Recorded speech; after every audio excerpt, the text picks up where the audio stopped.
ओम नमो भगवते वासुदेवाय। भागवत पुराण दशम स्कंद 88वां अध्याय। शिव जी का संकट मोचन। राजा परीक्षित ने पूछा, भगवान शंकर ने समस्त भोगों का परित्याग कर रखा है, परंतु देखा यह जाता है कि जो देवता, असुर अथवा मनुष्य उनकी उपासना करते हैं वे प्रायः धनी और भोग संपन्न हो जाते हैं, और भगवान विष्णु लक्ष्मीपति हैं, परंतु उनकी उपासना करने वाले प्रायः धनी और भोग संपन्न नहीं होते। दोनों प्रभु त्याग और भोगों की दृष्टि से एक दूसरे से विरुद्ध स्वभाव वाले हैं, परंतु उनके उपासकों को उनके स्वरूप के विपरीत फल मिलता है। मुझे इस विषय में बड़ा संदेह है कि त्यागी की उपासना से भोग और लक्ष्मीपति की उपासना से त्याग कैसे मिलता है। मैं आपसे यह जानना चाहता हूँ। श्री सुखदेव जी कहते हैं, परीक्षित, शिव जी सदा अपनी शक्ति से युक्त रहते हैं। वे तत्व आदि गुणों से युक्त तथा अहंकार के अधिष्ठाता हैं। अहंकार के 3 भेद हैं, वैकारिक, तेजस और तामस। त्रिविध अहंकार से 16 विकार हुए हैं, 10 इंद्रियां, 5 महाभूत और 1 मन। अतः इन सब के अधिष्ठात्र देवताओं में से किसी एक की उपासना करने पर समस्त ऐश्वर्यों की प्राप्ति हो जाती है। परंतु परीक्षित, भगवान श्री हरि तो प्रकृति से परे स्वयं पुरुषोत्तम एवं प्राकृत गुण रहित हैं। वे सर्वज्ञ तथा सबके अंतःकरणों के साक्षी हैं। जो उनका भजन करता है वह स्वयं भी गुणातीत हो जाता है। परीक्षित, जब तुम्हारे दादा धर्मराज युधिष्ठिर अश्वमेघ यज्ञ कर चुके, तब भगवान से विविध प्रकार के धर्मों का वर्णन सुनते समय उन्होंने भी यही प्रश्न किया था। परीक्षित, भगवान श्री कृष्ण सर्वशक्तिमान परमेश्वर हैं। मनुष्यों के कल्याण के लिए ही उन्होंने यदुवंश में अवतार धारण किया था। राजा युधिष्ठिर का प्रश्न सुनकर और उनकी सुनने की इच्छा देखकर उन्होंने प्रसन्नतापूर्वक इस प्रकार उत्तर दिया था। भगवान श्री कृष्ण ने कहा, राजन, जिस पर मैं कृपा करता हूँ उसका सब धन धीरे धीरे छीन लेता हूँ। जब वह निर्धन हो जाता है तब उसके सगे संबंधी उसके दुखाकुल चित्त की परवाह न करके उसे छोड़ देते हैं। फिर वह धन के लिए उद्योग करने लगता है, तब मैं उसका वह प्रयत्न भी निष्फल कर देता हूँ। इस प्रकार बार बार असफल होने के कारण जब धन कामनाओं से उसका मन विरक्त हो जाता है, उसे दुख समझकर वह उधर से अपना मुंह मोड़ लेता है और मेरे प्रेमी भक्तों का आश्रय लेकर उनसे मेल जोल करता है। तब मैं उस पर अपनी अहेतुक की कृपा की वर्षा करता हूँ। मेरी कृपा से उसे परम सूक्ष्म अनंत सच्चिदानंद स्वरूप पर ब्रह्म की प्राप्ति हो जाती है। इस प्रकार मेरी प्रसन्नता, मेरी आराधना बहुत कठिन है। इसी से साधारण लोग मुझे छोड़कर मेरे ही दूसरे रूप अन्यान्य देवताओं की आराधना करते हैं। दूसरे देवता आशुतोष हैं, वे झटपट पिघल पड़ते हैं और अपने भक्तों को साम्राज्य लक्ष्मी दे देते हैं। उसे पाकर वे उच्छृंखल, प्रमादी और उन्मत्त हो उठते हैं और अपने वरदाता देवताओं को भी भूल जाते हैं। तथा उनका तिरस्कार कर बैठते हैं। श्री सुखदेव जी कहते हैं, परीक्षित, ब्रह्मा, विष्णु और महादेव ये तीनों शाप और वरदान देने में समर्थ हैं, परंतु इनमें महादेव और ब्रह्मा शीघ्र ही प्रसन्न या रुष्ट होकर वरदान अथवा शाप दे देते हैं, परंतु विष्णु भगवान वैसे नहीं हैं। इस विषय में महात्मा लोग एक प्राचीन इतिहास कहा करते हैं। भगवान शंकर एक बार वृकासुर को वर देकर संकट में पड़ गए थे। परीक्षित, वृकासुर शकुनी का पुत्र था। उसकी बुद्धि बहुत बिगड़ी हुई थी। एक दिन कहीं जाते समय उसने देवर्षि नारद को देख लिया और उनसे पूछा कि तीनों देवताओं में झटपट प्रसन्न होने वाला कौन है। परीक्षित, देवर्षि नारद ने कहा, तुम भगवान शंकर की आराधना करो, इससे तुम्हारा मनोरथ बहुत जल्दी पूरा हो जाएगा। वे थोड़े ही गुणों से शीघ्र प्रसन्न और थोड़े ही अपराध से तुरंत क्रोध कर बैठते हैं।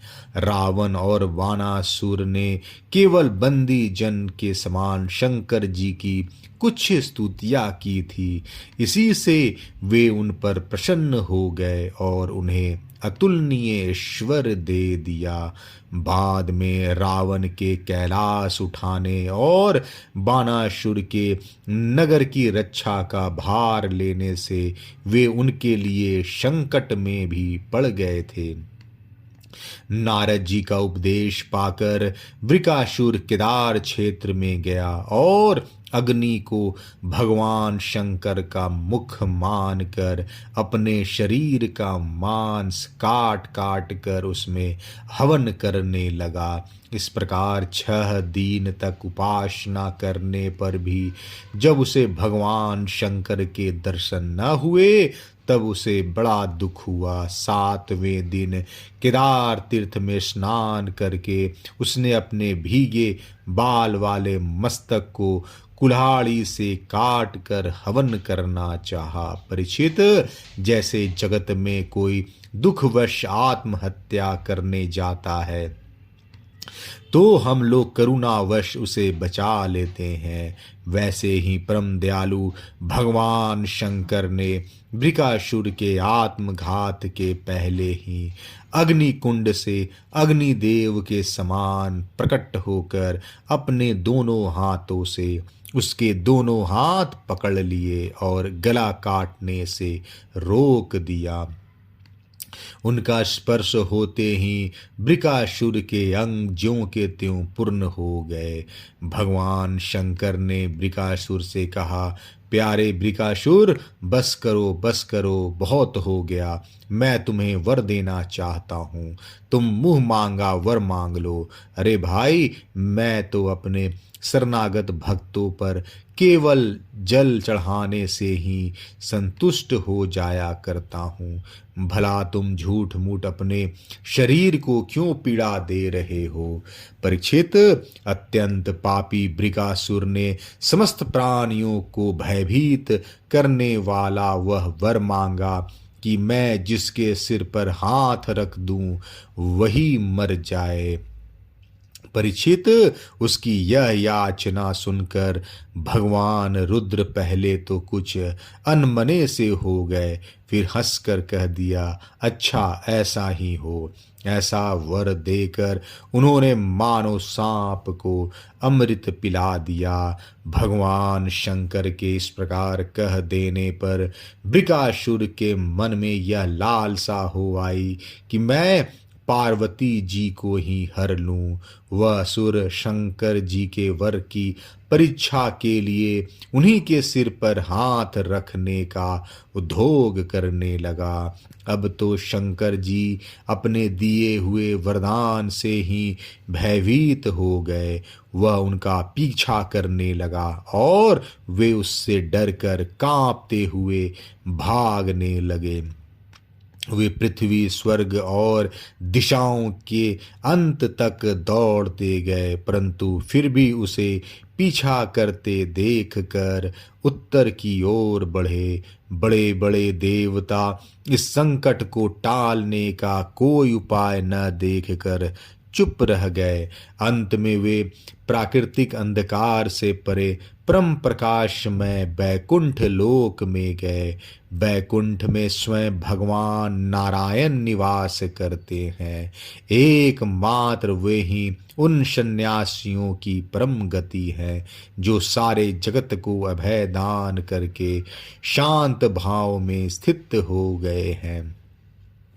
बैकुंठ में जाकर जीव को फिर लौटना नहीं पड़ता। भय भक्त भयहारी भगवान ने देखा कि शंकर जी तो बड़े संकट में पड़े हुए हैं। तब वे अपनी योग माया से ब्रह्मचारी बनकर दूर से ही धीरे धीरे बृकासुर की ओर आने लगे। भगवान ने मुंज की मेखला, काला मृग चर्म, दंड और रुद्राक्ष की माला धारण कर रखी थी। उनके एक एक अंग से ऐसी ज्योति निकल रही थी मानो आग धधक रही हो। वे हाथ में कुश लिए हुए थे। बृकासुर को देखकर उन्होंने बड़ी नम्रता से झुककर प्रणाम किया। ब्रह्मचारी वेशधारी भगवान ने कहा, शकुनी नंदन बृकासुर जी, आप स्पष्ट ही बहुत थके से जान पड़ते हैं। आज आप बहुत दूर से आ रहे हैं क्या? तनिक विश्राम तो कर लीजिए। देखिए, यह शरीर ही सारे सुखों की जड़ है। इसी से सारी कामनाएं पूरी होती है। इसे अधिक कष्ट न देना चाहिए। आप तो सब प्रकार से समर्थ हैं। इस समय आप क्या करना चाहते हैं? यदि कोई सुनने योग्य कोई बात हो तो बतलाइए, क्योंकि संसार में देखा जाता है कि लोग सहायकों के द्वारा बहुत से काम बना लिया करते हैं। श्री सुखदेव जी कहते हैं, परीक्षित, भगवान के एक एक शब्द से अमृत बरस रहा था। उनके इस प्रकार पूछने पर पहले तो उसने तनिक ठहर कर अपनी थकावट दूर की।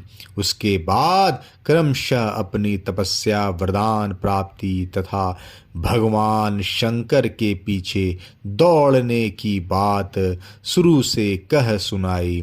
श्री भगवान ने कहा, अच्छा ऐसी बात है, तब तो भाई हम उसकी बात पर विश्वास नहीं करते।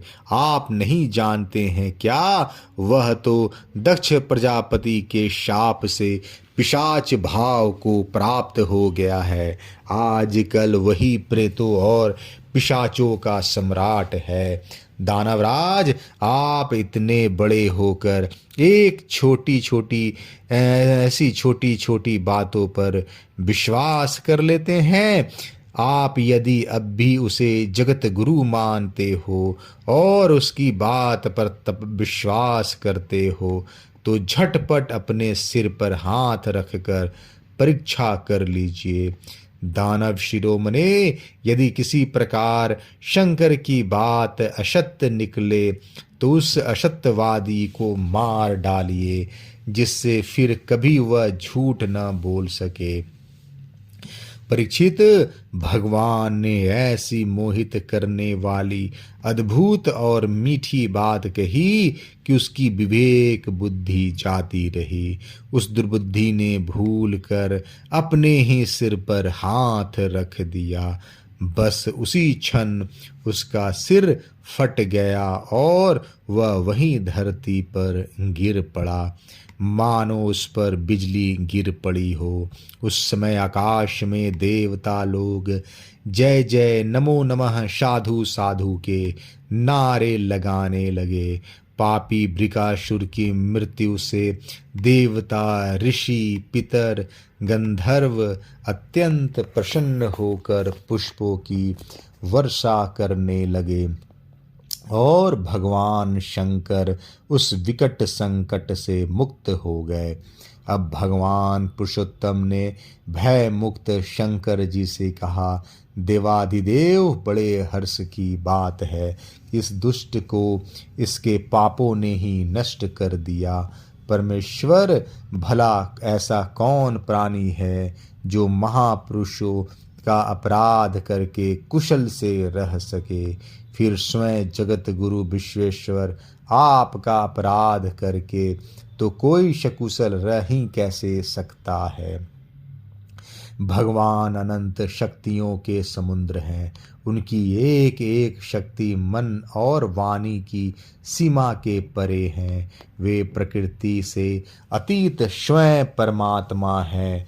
उनकी शंकर जी को संकट से छुड़ाने की यह लीला जो कोई कहता या सुनता है, वह संसार के बंधनों और शत्रुओं के भय से मुक्त हो जाता है। 88वां अध्याय समाप्त। जय श्री कृष्ण।